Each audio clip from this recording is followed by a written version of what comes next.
Good morning. Welcome to our community circle conversation for November 18th.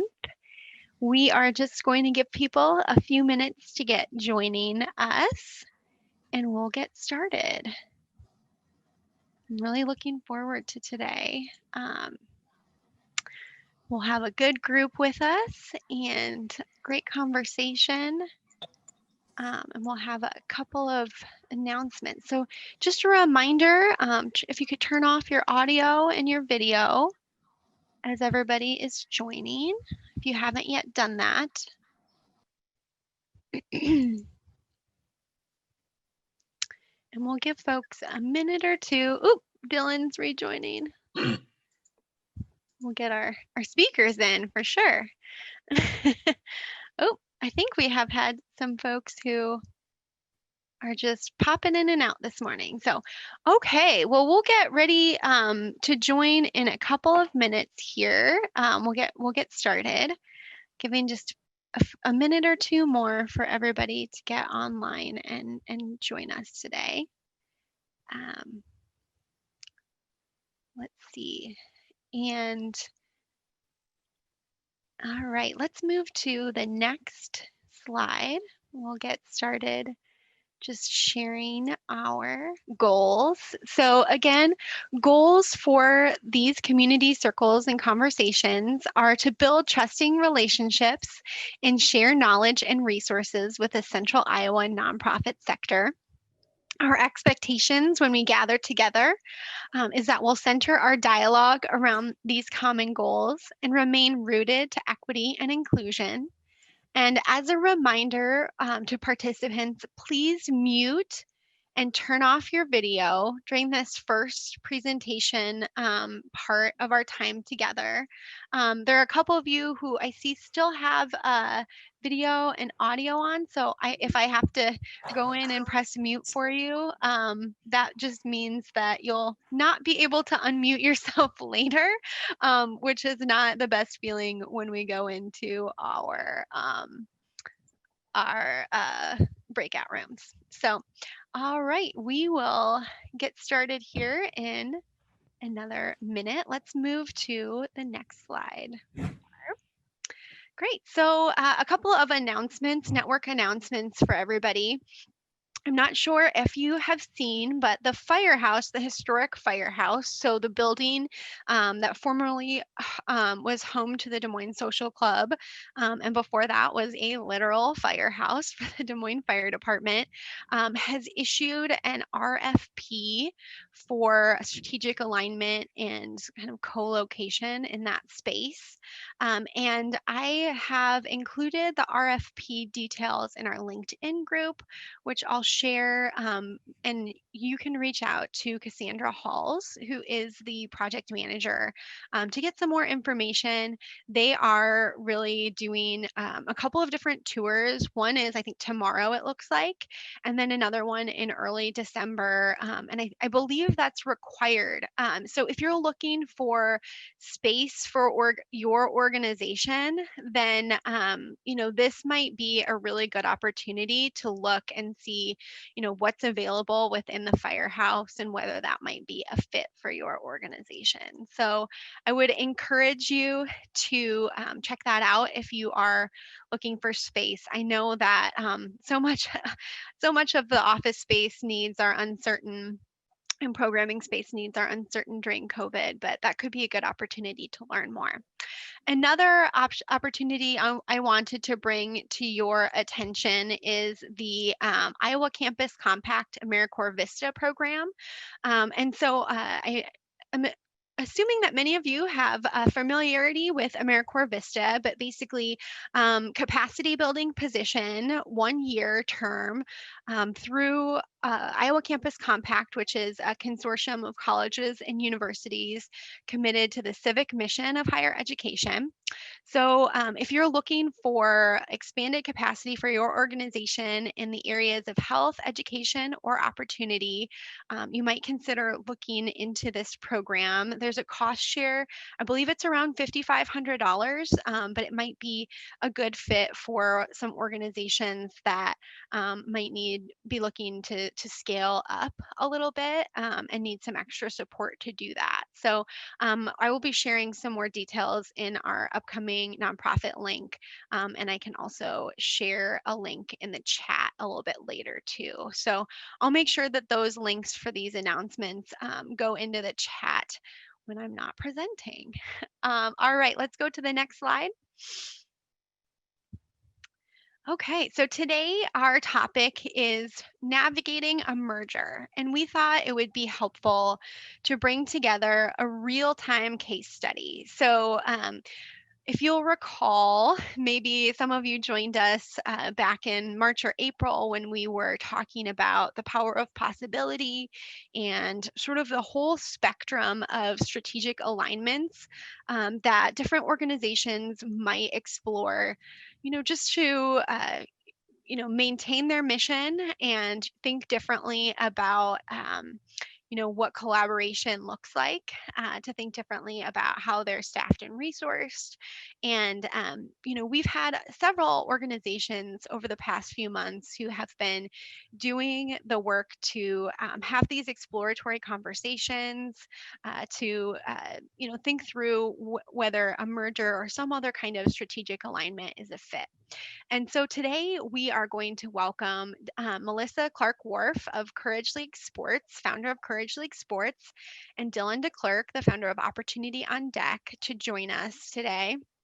And Dylan and Melissa, if you would like to turn on your cameras, that would be great. We will hear from them really about their story of their organization and kind of coming to work together. And I did want to say, Dylan and Melissa are being really vulnerable in their leadership around sharing this a little bit in the early phases. Sometimes we don't hear about how a merger came together until maybe 3-4 years down the road when it feels like ancient history, and all of those pieces have been figured out and the dust settled. It's still a little dusty, I think, maybe. So I really appreciate the fact that y'all are coming and sharing that story and kind of just being vulnerable about what you're learning as you're learning it. A lot of times in the nonprofit world, we're building the plane while we're flying it. And so, this is an opportunity also for those on the call who'd like to ask questions to do so. So, I'd welcome you to, if you have questions, to pop those in the chat. So we'll hear from Dylan and Melissa, and then I'm going to pop the breakout topics for today into the chat as well. In our main room, we'll talk about 2021 training offerings with me. We're designing out what that looks like. And so we can have a conversation with anybody who wants to hang out in the main room. Room number 1, Melissa and Dylan will maybe continue the conversation, or others might talk about strategic alignments. And then in room number 2, we can host Giving Tuesday plans. Anybody who wants to talk about what they're doing for Giving Tuesday, which is coming up here in a couple weeks. And then room 3, really open topic. If you want to just connect unscripted with other leaders, we'll have that available to you. So we'll go to the next slide.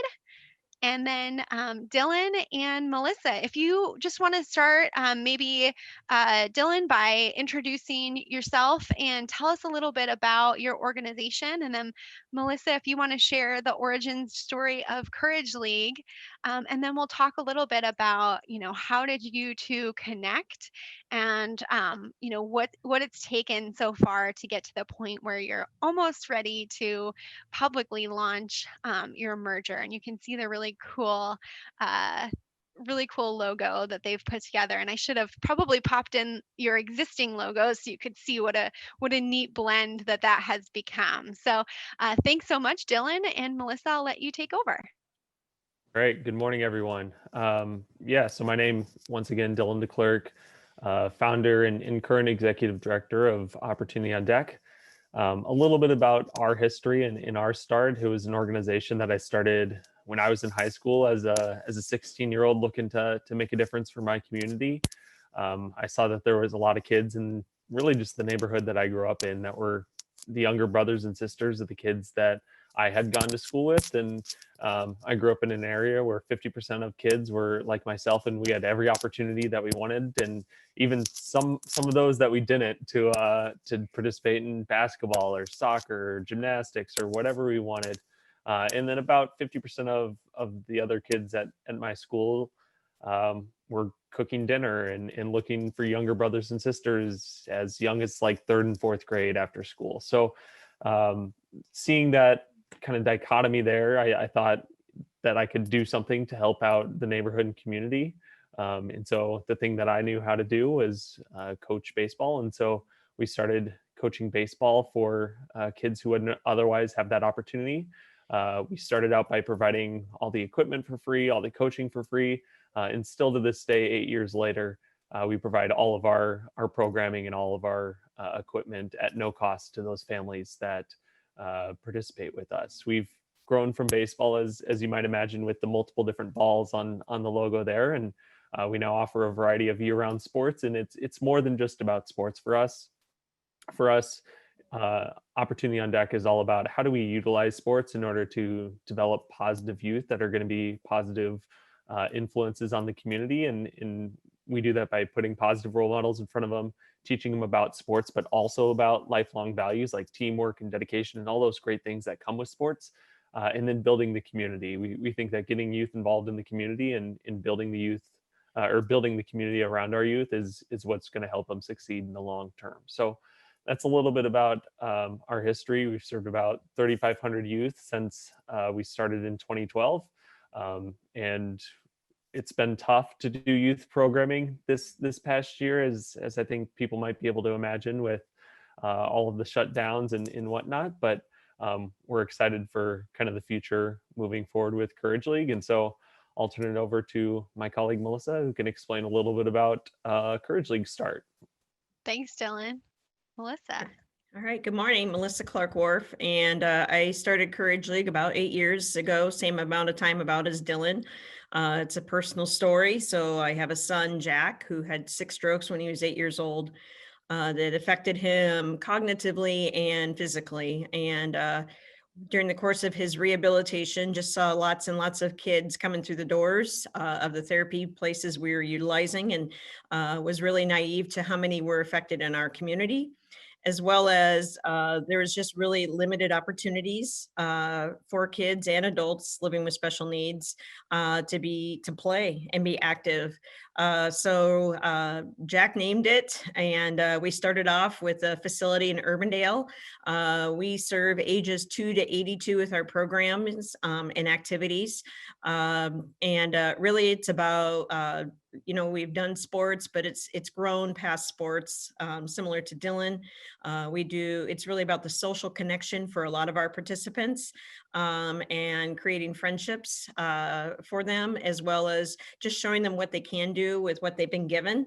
No matter what, they can be successful. And we've seen so many kids and so many adults flourish over the years with programs and activities. In Greater Des Moines, there's over 35,000 kids and another 30 plus thousand adults living with a special healthcare need or a chronic healthcare challenge. So the numbers those are big numbers for our community. So just a couple of years ago, we moved from our standing facility in Urbandale and became a more community-based organization, similar to Opportunity on Deck, and spread our programming across Greater Des Moines. So we're in anywhere from 4 to 6 different locations during each season. And so we've really been able to reach out to a lot more communities and families, as well as build our strategic collaborations with schools, other organizations that support kids living with special needs. So we have a lot of great partnerships developed in the community, and we look to continue to grow that. during the era of COVID, as Dylan said, it has been a struggle, but we did pivot and went to an online platform and changed exercise to fun size, and we're able to engage and connect with a lot of our participants that way. And so we'll be it has then spurred into a YouTube channel for us as well. So we're excited about continuing to grow that and reconnecting again over these next couple, probably over the next month with the way things are going. So. Well, what I'm hearing from both of you is that, this mission is, deeply tied to who you are as founders and kind of the gaps that you've seen in sort of your personal life missions as well. So I think it's extraordinary to hear about how you two have been able to really put those missions first in exploring, what it looks like to align. So talk about maybe how that came together, but also, I think from what I've heard from conversations with each of you over the past few months, as programming has been more challenging, it's really maybe given you some of the space to have these strategic conversations and thoughts about the future. And so, you're pivoting and you're using some of that other, time to think about the future a little bit differently than maybe you would have pre-COVID or had. A lot of times we're just so in the daily grind of making those programs happen. We don't have the reflective, strategic time as much. So maybe share a little bit about what were those early conversations that brought you together, and how did you sort of think through what a future could be through a strategic alignment? Yeah, really, we did kind of a check-in on each other. We've known each other for quite a few years and tried to support each other in different ways over the years on different things. So we were just kind of doing a well-being check on each other back in late March and seeing how each other are doing and handling things and maybe learning from each other what we could do from each other. But the conversation just kind of continued to evolve about challenges we were both facing that seemed to be very similar in nature, from just financial stability to staffing and the ability to do programming. So we sat down and kind of started just thinking through, how would this work together? Can we do this together? And not lose our identities of what we've both built. And just, it kind of kept ringing through about how well this could work together. And we both seem to have very similar values. We seem to run both organizations in a very similar manner and have, strategic strengths. Each of us have our own strategic strengths, which I think, he possesses things that maybe I don't have as greatest strength in, and vice versa. So, those things just kept weaving together for us. And then, Dylan, if you want to kind of talk through, we did sit down with some consultants and they asked the hard questions of us on some different things too. So. Yeah, I think, as we go through and talk through, I think challenges might be one of the things that we talk through next. And one of the things that our facilitators helped us with is to work through some of those challenges and just not seeing, eye to eye on some things. It wasn't a whole lot of things, but there was a few things that we had to kind of come together and figure out, that certainly helped with the facilitator. But I would say the thing that helped us figure those things out is we determined right away that we were pretty much aligned on kind of the overall big picture of what we wanted to do. And really, it's all about maximizing impact and in providing an opportunity and in providing activities and in healthy outlets for those that wouldn't otherwise have access to that. So regardless of what barrier or what challenge those youth or adult may be facing, we were aligned about how do we serve those kids and families and adults, and how do we maximize our impact and continue to grow our impact. And so whenever a challenge came up, it was nice to know that was kind of always the thing that we go back to, is like, okay, what is this all about? What is the thing that is driving us? And that helped us throughout the entire process. So once we kind of determined that with the facilitator, we worked through kind of some of that alignment piece and how we would work together Other things we did throughout this process is Melissa and I had weekly check-ins to kind of figure out where we were at, and always have that chance to kind of report back to each other on progress that we were making, or where we were at in the process. We introduced boards to the concept and started to get their feedback. After both boards provided positive feedback, we built a task force, which included two to three members from each of the boards. And that was kind of the sounding group that Melissa and I could go to about every other week for probably 2 or 3 months to just talk through some of the issues we were facing, or different things that we were looking at, and needed some board buy-in around. Once we did that, we started kind of working alongside each other physically in the same office space, which has been great, both for us and for our staff. And then from there, we've kind of started wrapping things up. We've come to agreement on kind of the final terms of the merger. We're wrapping it up financially and legally, getting those filings in here soon. And kind of what's next is launching the brand and organization to the public. So this is one of those steps that'll help get us there, but we're really excited about kind of the big public announcements here in January. Yeah, you heard it here first on Community Circles, everybody. Well, I love what I'm hearing from you, that it really started with this personal trusting relationship that you two had. And so, being an ED, from what I hear, can be a lonely kind of job when you're leading an organization, and you having that support system of each other already to open the door and check in was key. And then creating a space to explore that's both rooted in that trusting relationship, but then brings in an outside perspective. So that consulting process, can you talk a little bit more about that? And then we'll talk a little bit more to Angie's question about engaging the board initially in these conversations, and going from this being a conversation between two leaders to more of an organizational conversation.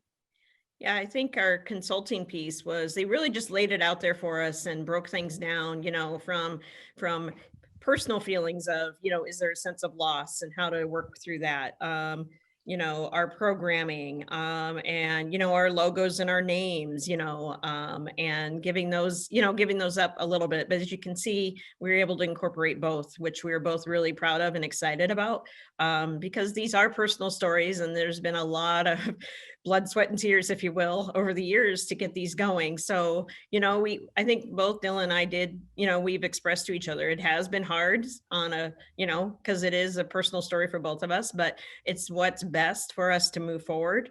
And it's what's best for this community and our participants. And I think it's best for Dylan and I together professionally too, because we're only going to help each other and help each other rise up and continue, and especially with what's going on in our world right now. So they really did just kind of get to the root of things. And they were hard conversations, but they weren't that hard. I mean, just made us think through some things and opened our eyes to some other ways of thinking. So, we were fortunate to find them and have them work through some things with us. So, and it was only two sessions. And so, I thought it was going to be a longer process, but we were really able to kind of get through things pretty quickly and efficiently. As far as the board question that I'm seeing from Ange, as Dylan had said, we went with we met with our boards, had good conversations on individual board side, and then brought the two boards together, with our kind of our team there. And our boards, really, we took it then to the next level. The boards deciding how they wanted their roles to be going forward as Can Play. We were currently not seeking new board members. We decided to kind of keep what we have. We developed two boards, in a board and then an advisory board. And really, when we put the questions out there to our both boards, everything lined up kind of where we thought they would. And I think it gave many of them opportunity to change some of their commitments or step up in their commitments. So, it's been really a good process, and maybe at one or two different crucial conversations with a couple board members, but otherwise everybody's been pretty on board. And we have our first joint board meeting this Friday, so we're excited to get things going with things. So yeah, I'd say it was kind of amazing to me. You never know quite when you, as an executive director, if you bring something to the board, like, oh, I don't know what they're going to say. Like, are they going to be for this? Are they going to be against this?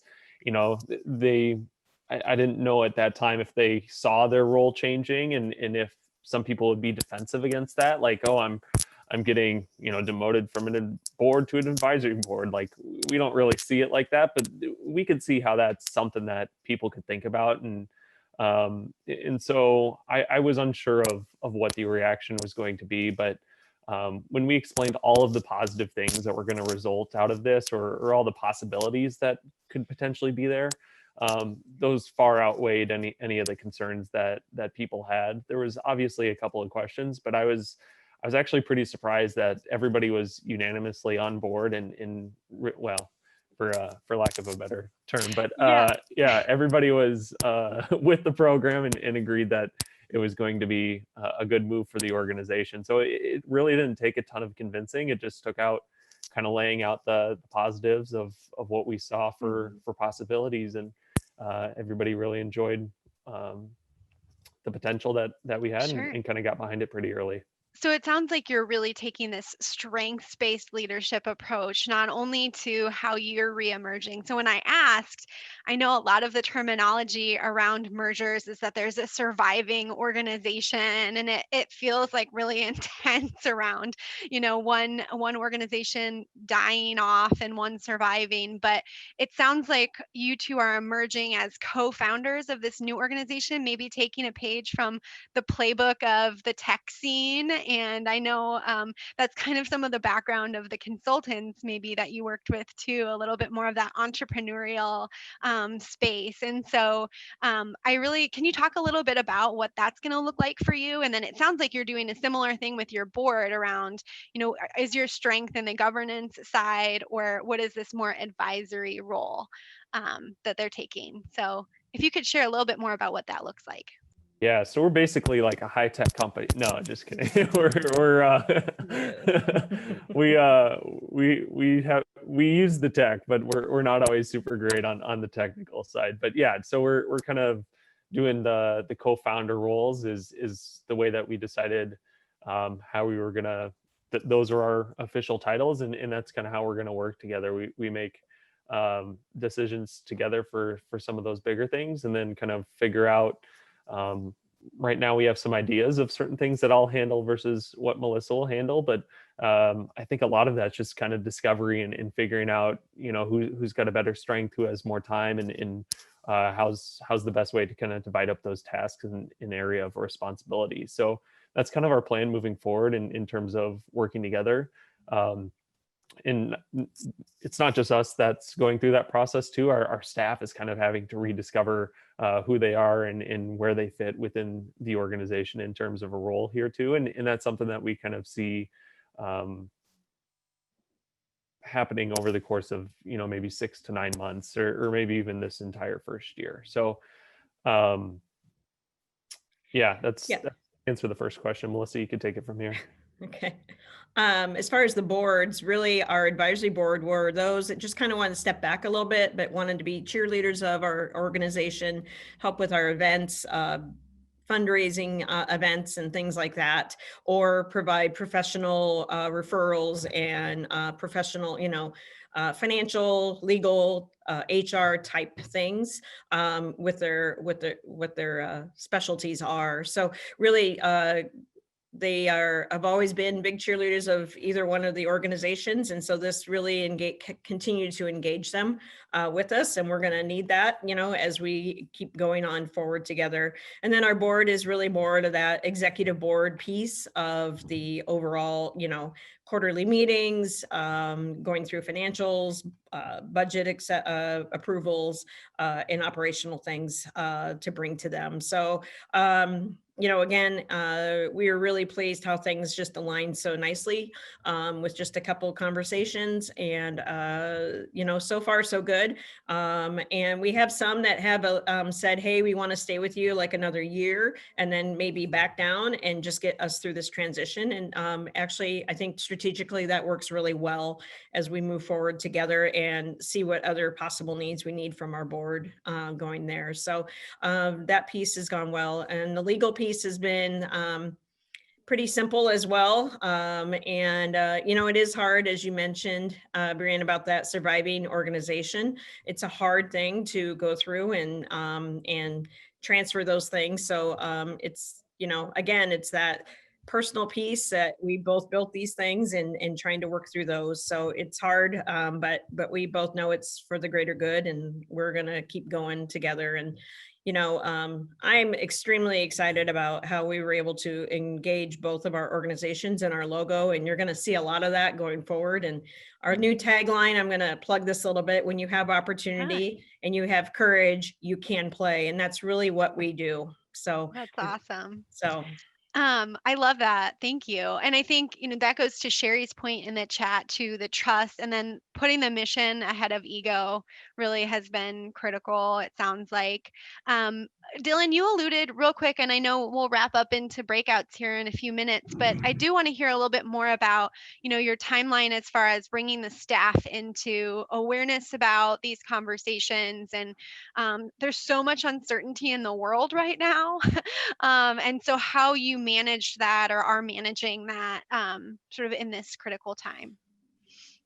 Yeah, so it was something that we wanted to talk through just as founders for a little while. And so we kept it between ourselves for probably the first couple of months. And then the first people that we brought it to was not the staff. We brought it to the board first, and kind of started to say, hey, this is the thing that we're thinking through. Is this something that you would be interested in exploring? Not, hey, we need approval, but hey, we plan on exploring this, and just getting that board awareness. And then after we built that board awareness, we kind of met with a facilitator. Then we started to talk through with our staff and introduce our staff to the idea. And shortly thereafter, our staff started to work at the same location. And so I think that's been helpful for this entire process. And yeah, so I guess we kind of got them involved early, but not too early in the process, like early enough to kind of know that a change was probably going to happen. It was pretty likely at that point that we were going to make the change into the new Can Play organization, but not too early of like, hey, we're just thinking about these things. What are your ideas on it? So Sure. they've been pretty supportive throughout the entire process, and I think we've been pretty clear with them that your position is safe, and I think that that kind of helps people relax and accept change a little easier too. So well, and I think also ahead. just sharing that, our what's happening with opportunity, what courage, our programming is still there and not really changing that so much. So I think they were both staffs were, pretty passionate about what they do and how they do it and what they do. So I think that was very important to all of them to hear that. And that's always been the case in all of our conversations, that, our programming will all still be there. Yeah. And it sounded, correct me if I'm wrong, that you're working together to bring on an Americorps service member. Is that right? As part of this transition over the next year or so? yep, they'll be with us after Thanksgiving. Cool. So I'll refer back to some other Vista positions in the community being available for those listening. And then I did also want, I see a lot of chat in here. So this is Angie's chat.